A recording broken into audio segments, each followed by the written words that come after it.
지금 들려드리는 이야기는 올여름 온라인을 뜨겁게 달군 정말 소름 끼치는 얘기입니다.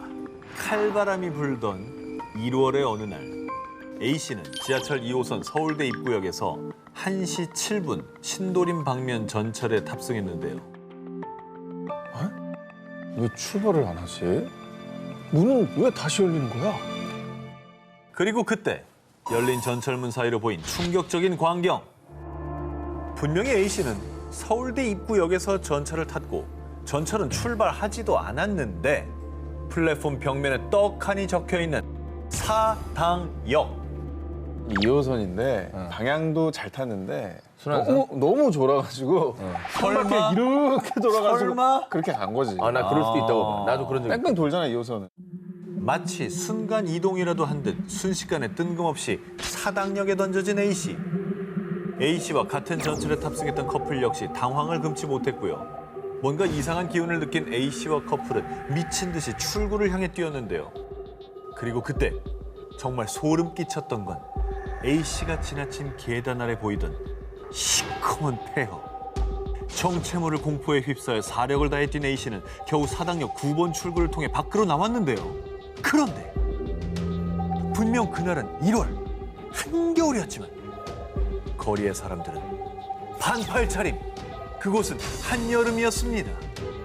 그리고 분명히 서울대 입구역에서 1시 7분 전철을 탔던 A씨. 그 기묘한 일을 겪고 사당역 9번 출구 앞에서 시계를 확인했을 땐 여전히 1시 7분이었습니다. 아, 꿈꿨네.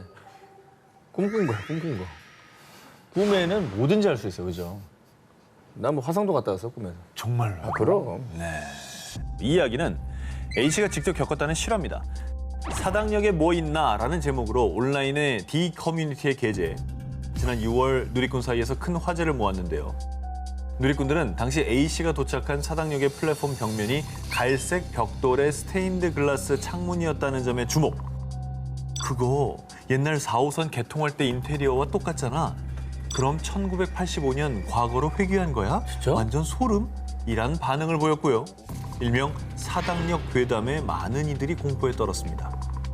1969년 5월 프랑스 루아레주의 중심 도시 오를레앙을 발칵 뒤집은 충격적인 사건이 발생했습니다.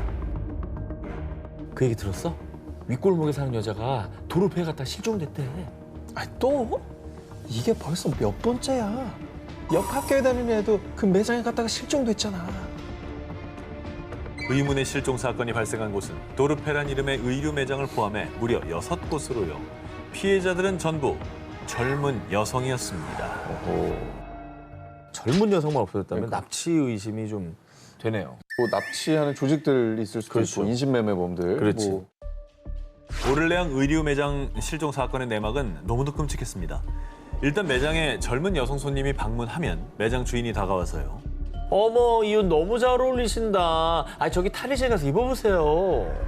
탈의실에 들어간 여성 손님을 감금. 와. 그리고 탈의실의 비밀 통로로 연결된 지하실로 데려가서는 억지로 마약을 투약한다고 합니다. 와, 무섭다. 그리고 정신을 잃은 여성을 결박해 루아르강에 대기 중인 보트에 태워서요.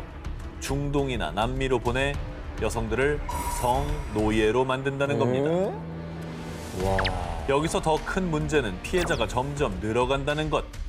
처음엔 의류 매장에서 실종된 여성이 3명으로 알려졌지만요. 5명, 10명 점점 늘어나더니 급기야 실종자가 무려 38명에 달했습니다. 그 소문이 나면 이제 그 매장들 근처에는 뭐 젊은 여성분들뿐만 아니라 뭐 아무도 안 가겠는데요. 야, 근데 탈의실이란 공간이 되게 무서운 그렇지. 공간이네. 뜻으로 걸어 들어가서 문을 잠그잖아. 걸어 들어가서 잠그고 그 주변에 아무도 없잖아요. 그러니까 목격자가 없을 수밖에 없지. 와, 너무 무섭다. 이 연쇄 실종 사건으로 인해 오를레앙 시민들은 공포에 떨었고요. 일부 시민들은 실종 사건이 발생했다고 알려진 매장들 앞에서 격렬하게 시위를 펼쳤는데요. 그런데 말입니다. 경찰의 충격적인 발표. 오를레앙에서 접수된 실종 신고는 0건, 단 한 건도 없었다고 하는데요. 네? 오를레앙 의류 매장 실종 사건은 사실 어린 학생들이 퍼뜨린 가짜 괴담. 아유, 뭐 하는 거야? 당시 언론에서도 실제로 오를레앙의 의류 매장에서 여성들이 실종된 사건은 없었다고 보도했는데요. 하지만 오를레앙 시민들은 실종 사건이 일어났다고 알려진 곳들이 전부 유대인이 운영하는 매장이라는 사실에 주목. 유대인들이 경찰들을 매수해서 실종 사건을 덮은 게 분명해. 실종 사건이 허위 괴담으로 밝혀졌는데도 불구하고 여전히 믿지 않고 또 다른 음모론으로 발전. 결국 괴담에 등장한 일부 매장은 폐업했고요. 일부 시민들은 한동안 계속 괴담을 맹신하고 공포에 떨었다고 합니다. 애초에 어린 학생들이 퍼뜨린 거짓말에서 시작된 괴담이 사회적으로는 너무나 큰 문제를 야기시켰네요. 게다가 뭐 지목된 매장들이 전부 유대인이 운영했다는 걸 보면은 이게 사회적으로 그 참 유대인들에 대한 얼마나 그 반감. 정말 차별이 팽배했는지를 좀 보여주는 것 같습니다. 인종차별적인 요소도 있었던 것 같고요. 그런 것 같기도 하다. 사람들에게 피해를 입히는 이런 괴담, 퍼뜨리지도 믿지도 말아야 합니다. 1982년 2월 일본 현지 언론의 충격적인 보도. 뉴재팬 호텔 유령 소동. 폐허가 된 호텔에서 유령 목격. 이 뉴재팬 호텔에 나타난 유령은 국내 언론에서도 대대적으로 보도하며 큰 충격을 안겼습니다. 아니 우리나라에서도 보도할 정도면 그 호텔에 뭐 진짜 유령이 나오긴 나온 거예요? 1982년 2월 8일 오전 3시 20분경 이 호텔에 화재가 발생. 순식간에 걷잡을 수 없이 번진 화마에 많은 투숙객들이 쓰러졌고요. 일부 승객들은 유독가스 때문에 괴로워하다가 창문 밖으로 뛰어내리면서 목숨을 잃었는데요. 안타깝게도 이 화재로 34명이 부상을 입고 33명이 사망, 아유. 화마에 희생됐습니다. 사건이 벌어진 이후 이 호텔에 대한 무시무시한 괴담이 퍼지기 시작했는데요. 이 끔찍한 참사가 일어난 지 6일 뒤인 1982년 2월 14일 새벽 5시경 호텔 경비원이 지하 2층 기계실 화장실에 들어선 순간 살려주세요. 살려주세요. 한기구 속에서 들리는 한 여성의 비명.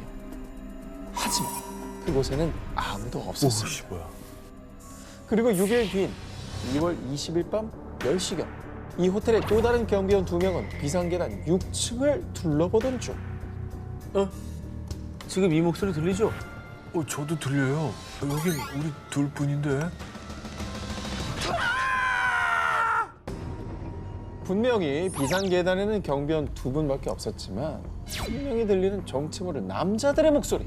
순식간에 공포에 휩싸인 경비원들은 그대로 도망쳐 내려왔습니다. 근데 두 명이 동시에 들은 거면 이거는 잘못 들은 게 아니라는 거잖아요. 그렇지. 한 명이 들었으면 야, 너 몸이 허한가 보다 이런 얘기라도 하지. 그러니까. 화마에 희생된 이들의 목소리가 들리는 일본의 뉴재팬 호텔. 10여 년간 방치되다가 2002년에 새 건물이 들어서면서 더 이상 의문의 목소리는 들리지 않는다고 하는데요. 화재로 폐허가 된 호텔에서 들리던 유령의 목소리.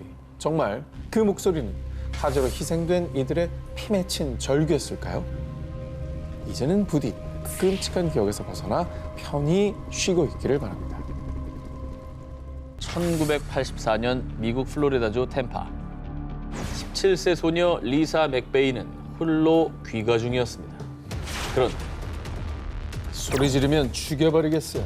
조용히 따라와. 맥베이를 납치한 남자. 그리고 납치범은 맥베이를 성폭행하고 고문.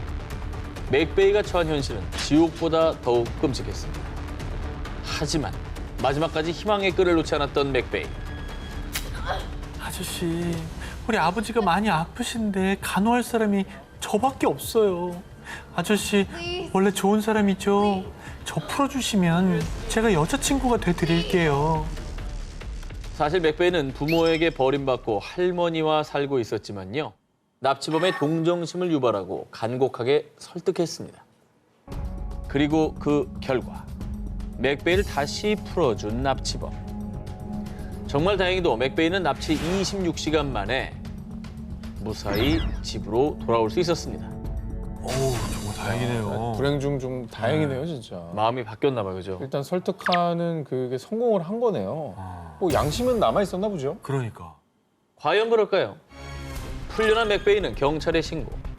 그리고 12일 뒤 맥베이를 풀어줬던 그 납치범 바비 조롱이 경찰에 체포됐습니다. 납치범의 정체가 밝혀지자 미 전역의 언론이 대대적으로 보도. 사람들은 충격에 빠졌습니다. 왜요, 왜? 뭐 유명인이에요? 납치범 바비 조롱의 실체. 최악의 살인마. 플로리다 연쇄 살인범 체포. 바로 8개월간 무려 10명을 살해하고 최소 10명을 성폭행한 악마. 연쇄 살인범이었던 겁니다. 정말 호랑이한테 물렸다 살아난 거예요. 진짜. 끔찍해. 우와. 완전 소름이다. 심지어 납치했던 맥베이를 풀어주고 난 뒤 체포되기 전까지 바비 조롱이 살해한 여성들의 시신 2구가 추가로 발견됐습니다. 그 맥베이도 죽기 직전이었네요. 죽기 직전에 기지를 발휘한 거예요. 그러니까 나중에 맥베이 씨가 이걸 알고 얼마나 진짜 가슴을 쓸어내렸을까요? 진짜. 이후에 잔혹한 연쇄 살인범 바비 조롱은 사형됐습니다. 부디 맥베이가 영화보다 끔찍한 현실에서 벗어나 상처를 회복했길 바랍니다. 지금 들려드릴 이야기는 2016년 미국 콜로라도주의 한 호텔에 묵던 헨리 야우가 겪은 실화입니다. 콜로라도 여행을 위해 호텔을 찾은 헨리. 웅장한 호텔 인테리어에 반해 호텔 로비를 카메라에 담았는데요. 그리고 그날 밤 컨디션이 좋지 않아 잠을 설친 헨리. 다음 날 겨우 눈을 뜬 헨리는 호텔을 나서기 전 카메라를 확인했는데요. 그런데 이 뭐야? 분명히 어제 찍을 때는 아무도 없었는데? 어제 헨리가 로비 사진을 찍을 때만 해도 분명히 아무도 없었는데 다음 날 다시 사진을 보니 계단 쪽에 정체불명의 검은 형체가 서 있었던 겁니다. 오, 진짜 사람이네. 사람이야? 좀 팔다리 다 있잖아요. 뭔가 뒤집어 쓰고 있는 것 같은데? 심지어 그 형체는 무려 1800년대 것으로 추정되는 아주 오래된 옷을 입고 있었는데요. 이야, 저 정도 물체가 안 보이나? 유령이에요? 그러니까 심령 사진이에요? 머리가 또 없지 않아? 위쪽은 약간 희미해. 사실 이 호텔은 공포영화 샤이닝의 모티브가 된 호텔. 실제로 영화의 원작자인 스티븐 킹이 이곳에 묵던 중 악령이 등장하는 호텔이란 소재를 떠올린 곳. 스탠비 호텔이었습니다. 어머나. 스티븐 킹 원작인 작품들 보면은 저 사람의 머리로 나올 수 있는 플롯이 아닌데라고 느낄 때가 있거든요. 근데 저런 어떤 경험을 하면 나도 모르게 이렇게 써질 수가 있잖아, 사실. 아니면 뭐 조작, 합성. 보자. 물론 일각에서는 조작 의혹을 제기하기도 했습니다. 하지만 초자연 현상 조사 전문가인 케빈 샘프론이 사진을 분석한 결과 이 사진 속의 정체는 진짜 유령일 수 있습니다. 헨리의 사진은 조작된 것이 아니라고 주장했는데요. 헐. 그리고 무엇보다 이 호텔에서 유령을 목격했다는 사람은 한둘이 아니었습니다. 밤에 아이들이 웃는 기괴한 소리가 들렸어요. 갑자기 옷장문이 저절로 열렸다니까요. 너무 무서웠어요. 특히 유령이 자주 목격되는 곳은 418호. 그리고 1층 로비에서는 호텔을 처음 지은 프리런 스탠리의 유령이 목격된다는데요. 심지어 배우 짐 캐리 역시 이 호텔에서 머물던 중 갑자기 스산한 기운을 느끼고 결국 방을 바꿔달라고 요청했다고 합니다. 진짜 뭐 이 정도면 호텔에 뭔가 있는 거 아닙니까? 왜냐면 한두 명이 봤으면 그냥 몸이 안 좋았겠거니, 그러니까요. 헛거 받겠거니 하겠는데 너무 목격자가 많으니까 유령 호텔이 맞는 것 같은데요? 끔찍한 공포 영화의 배경이자 실제로 유령이 출몰하는 호텔. 그 호텔에서 공포는 영화가 아닌 현실이었습니다. 칠흑 같은 어둠 속 일본 아오모리현에서 차를 타고 어디론가 향하는 세 사람. 저기 있다! 저 낡은 문이랑 해골 모양의 돌! 스기서와 마을이 분명해! 일본 아오모리현 어딘가에 존재했다가 자취를 감춘다는 전설 속 스기사와 마을을 찾고 있었던 건데요.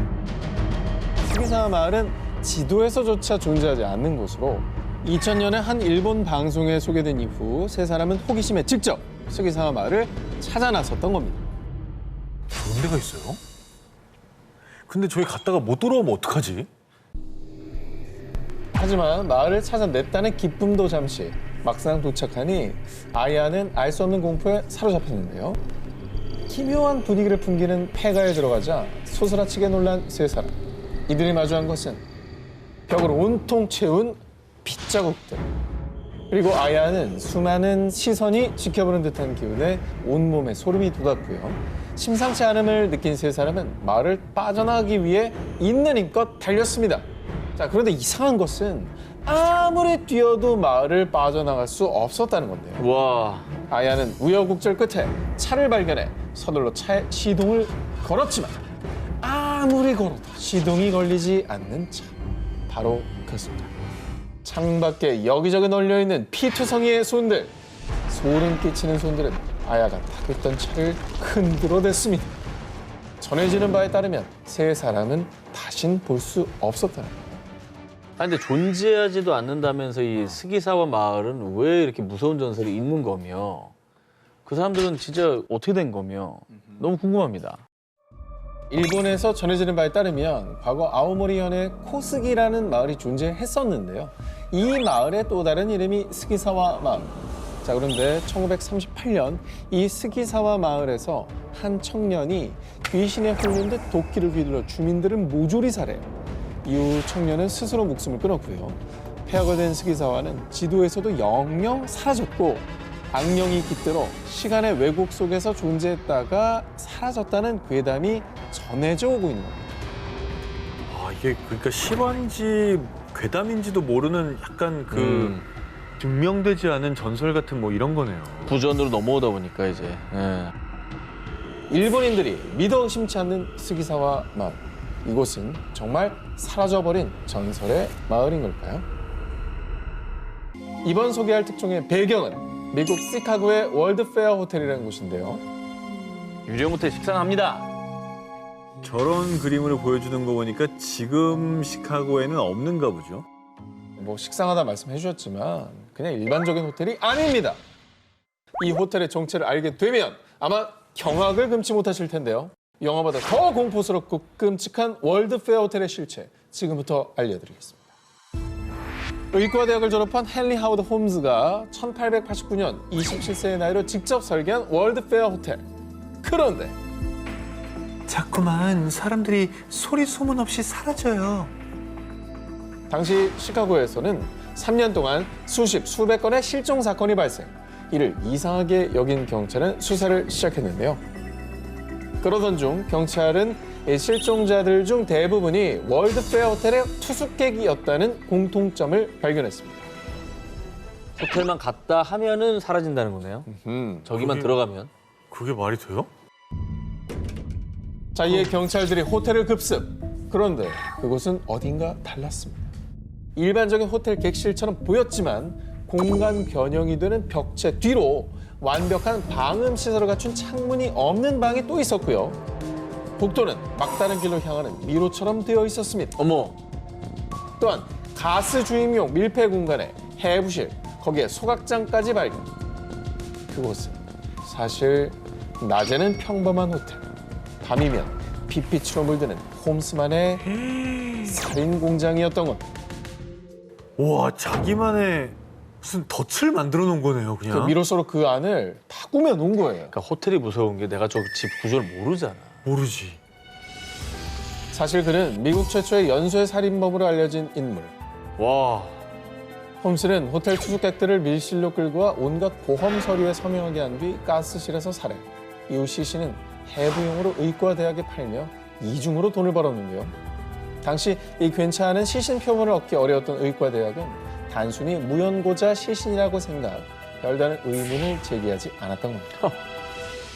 와, 이게 진짜 현실이야. 진짜 시나리오 같다. 이게 이건. 현실이었다고. 이게 현실이었다는 게 정말 끔찍한 거야. 그리고 저희 옛날에 우리 공포 영화에서나 보는 내부가 변경된 구조의 건축물이 실제 하고 있었다는 게 너무 충격적인 거예요. 그렇죠. 결국 홈즈는 1896년 살인 혐의로 사형을 선고받았는데요. 그가 자백한 살인사건만 27건.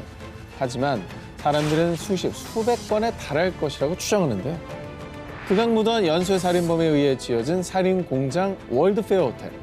영화보다 잔혹하고 공포스러운 현실 이야기였습니다.